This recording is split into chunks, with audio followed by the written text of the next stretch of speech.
Olá, o TV Escola está de volta com a 5ª teleaula da série Processo Legislativo, Como São Feitas as Leis.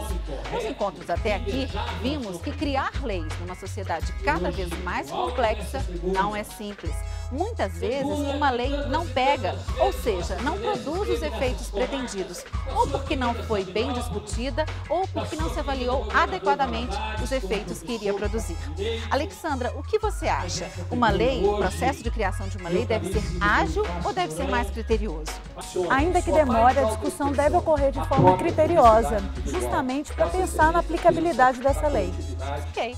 Para que sejam produzidas boas leis, vamos ver na teleaula de hoje algumas perguntas que devem ser consideradas por quem pretende apresentar um projeto de lei e pelos que vão analisar e aprovar o texto. Está no ar o TV Escola.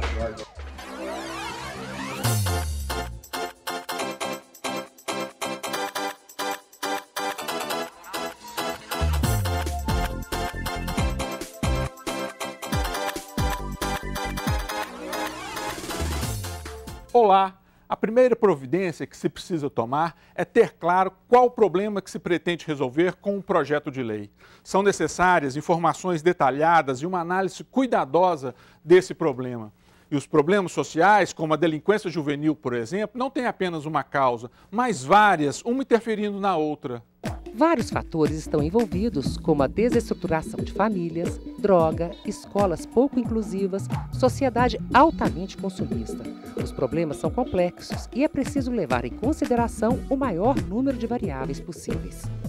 Estes problemas que envolvem a delinquência juvenil atingem todo o país e as regiões do estado.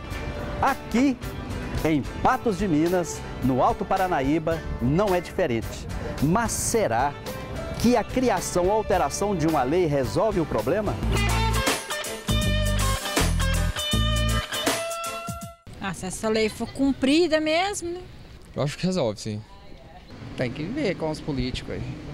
O trem tá feio, a droga aí tá bem cruel.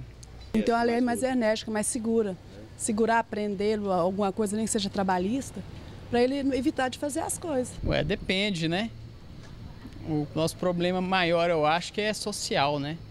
Não é a lei já tá aí. A lei ajuda muito, mas é pôr para poder, pôr para funcionar, né? A lei é fácil de fazer, mas dura a cumprir, né? Eu acho que se tiver uma lei antiga que faça valer os direitos do cidadão, não precisa de uma lei nova.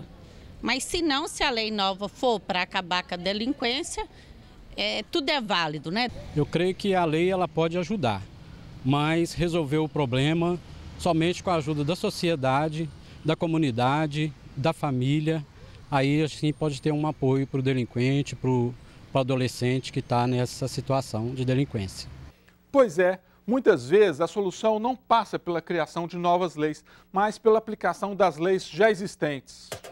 No caso da delinquência juvenil, por exemplo, antes de se falar em redução da maioridade penal, é preciso dar aplicação plena ao Estatuto da Criança e do Adolescente, que prevê, inclusive, medidas socioeducativas de restrição de liberdade quase tão rigorosas quanto as leis penais. Bom, mas voltemos às perguntas.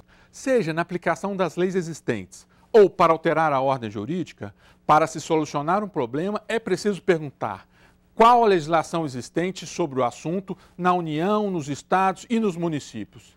E identificar e considerar toda essa legislação é um desafio, porque no nosso sistema político, vários órgãos têm competência para editar normas jurídicas.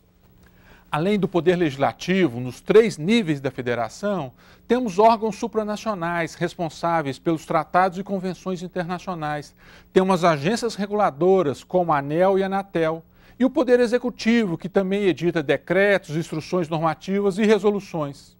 Mas quem será que cuida de fazer a reunião de toda essa legislação no mesmo local para facilitar a análise e garantir uma discussão ampla e profunda antes de se pensar uma nova lei? Para que não haja uma sobreposição, Determinadas casas legislativas, não todas, infelizmente, possuem órgãos técnicos que fazem uma análise para subsidiar o trabalho dos parlamentares.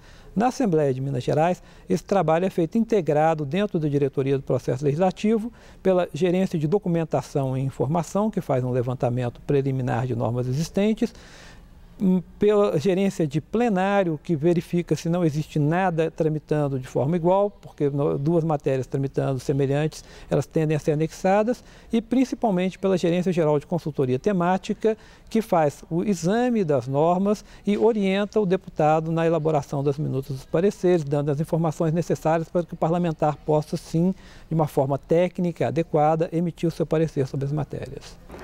Depois de analisar toda a legislação sobre o assunto, se for verificado que é o caso de criar uma nova lei, cabe levantar outras questões. Por exemplo, deve-se aprovar uma nova lei ou alterar uma lei existente?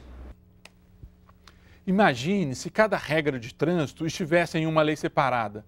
Os motoristas teriam imensa dificuldade de conhecer todas as normas para dirigir bem. Por isso, as normas legais sobre o mesmo assunto deveriam estar em uma única lei. Deste modo, ao introduzir uma regra nova sobre a matéria, altera-se a lei existente, ao invés de criar uma lei nova, solta no ordenamento jurídico. Há uma tentativa de tornar mais coerente a legislação estadual, a legislação nacional, evitar que leis contraditórias sejam aprovadas, evitar que leis que são inócuas ou que tenham um conteúdo que não seja aquele que foi desejado pelo legislador sejam aprovadas. Evitar também uma sobrecarga do judiciário com questionamentos que podem ser apresentados em relação à constitucionalidade das leis. Para o cidadão, uma lei bem feita representa economia de custos, representa facilidade e, principalmente, representa um fortalecimento das instituições democráticas. E se a lei que se pretende aprovar cria despesa para o Estado, será preciso responder quanto e qual a origem dos recursos, pois essa é uma exigência da Lei de Responsabilidade Fiscal. E a pergunta que se deve fazer aqui é: quais são os setores interessados na aprovação da norma? Saber quem será beneficiado e quem vai arcar com os ônus da aprovação de uma nova lei são outras questões que precisam ser respondidas para se elaborar uma boa legislação. Isso porque nem todos os atores envolvidos têm a mesma capacidade de se fazer ouvir, de apresentar seus argumentos durante o processo legislativo. E é importante que os parlamentares e a instituição promovam um equilíbrio entre os interesses envolvidos. Outra dúvida muito comum na hora de fazer a lei é saber o que deve constar na lei e o que deve ser deixado para o nível do regulamento. A lei é uma norma abstrata que deve estabelecer a disciplina geral sobre a matéria, sem entrar em detalhamentos que possam ser alterados facilmente. Esse detalhamento deve ficar no regulamento da lei, ou seja, por normas inferiores à lei, como decretos e portarias, normalmente expedidos pelo Poder Executivo. E no caso do descumprimento de uma lei, qual a sanção pelo descumprimento da norma? Uma lei deve prever sanções para o caso de ser descumprida, inibindo esse tipo de conduta. Outro tipo de sanção estabelece um prêmio para quem age de determinada forma. E nesse caso, o poder público pretende induzir determinado comportamento. Tem um texto que eu gosto muito de uma autora chamada Margarete Lévy, que trata das instituições, do neoinstitucionalismo. E nessa teoria, ela fala sobre como obter a obediência. E aí ela diz o seguinte: olha, existem várias técnicas, você tem várias formas de obter a obediência. Você pode obter a obediência pela coerção, né?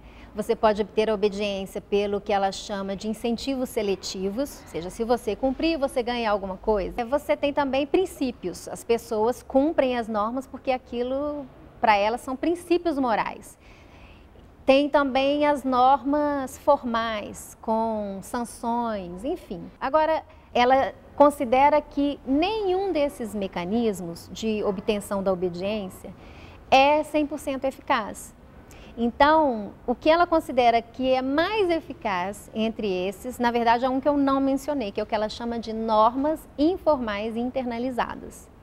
Então, tende a ser mais eficiente que as pessoas tenham consciência da necessidade do cumprimento das normas do que propriamente um sistema operacional de sanção, de coerção, enfim, né, de incentivos seletivos. Então, todos esses modelos, esses mecanismos de obtenção da obediência podem funcionar, mas eles não tendem a ser tão eficientes se as pessoas não internalizam o objetivo daquelas normas. Então, me parece que garantir o cumprimento das normas é um desafio na internalização dessas normas. Isso tende a ser mais eficiente do que qualquer mecanismo de punição ou de incentivos seletivos. Mas a grande pergunta, e também última dessa teleaula, é também da Alexandra, que nunca tinha vindo antes na Assembleia Legislativa. Ela quer saber quem fiscaliza o cumprimento de uma lei. Todos devem ser responsáveis pela garantia do cumprimento das leis, o cumprimento da Constituição. Essa é uma competência atribuída a todos os entes da Federação. É atribuída à União, aos estados, aos municípios e ao Distrito Federal. Está prevista no artigo 23 da nossa Constituição, que é o dever de zelar pela guarda da Constituição e das leis, pelo cumprimento das leis. Então, esse é um dever de todos. Na separação de poderes, é possível que a gente associe a garantia do cumprimento das leis ao Poder Judiciário, né, que é quem vai decidir quando houver um conflito for submetido a ele. Mas o Judiciário, para poder atuar, ele precisa ser provocado. Então, ele só vai atuar na garantia do cumprimento de uma lei quando ele for provocado. Responder a essa questão, se o poder público dispõe de condições para garantir o cumprimento da norma, é fundamental antes de aprovar uma nova lei. Porque não adianta criar uma lei se não houver condições para garantir a fiscalização e o seu cumprimento. Nós temos que lembrar que nós temos um sistema em que há 3 poderes que se controlam mutuamente.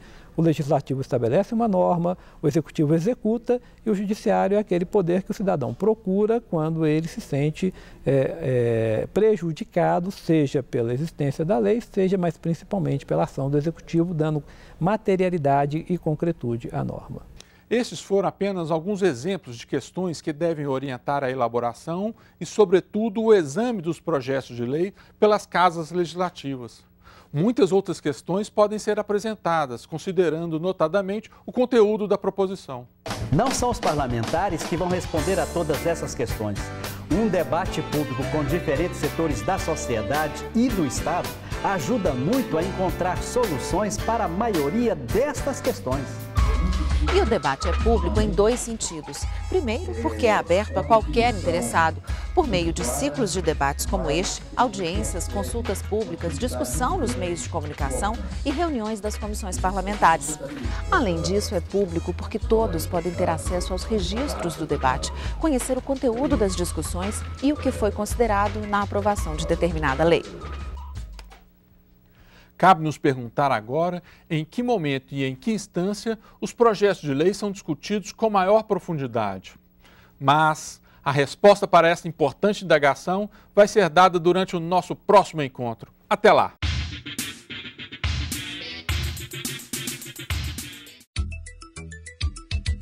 Nesta 5ª teleaula, você viu que antes de aprovar uma nova lei, é preciso responder a algumas perguntas importantes, como: quais os custos que ela vai gerar?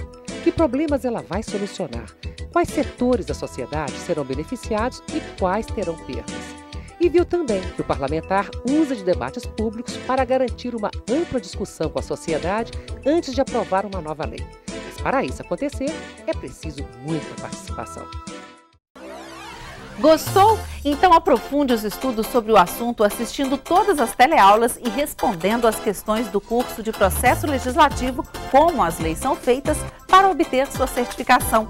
Consulte também outros programas produzidos pela TV Assembleia e faça contato pelo e-mail tvescola@almg.gov.br.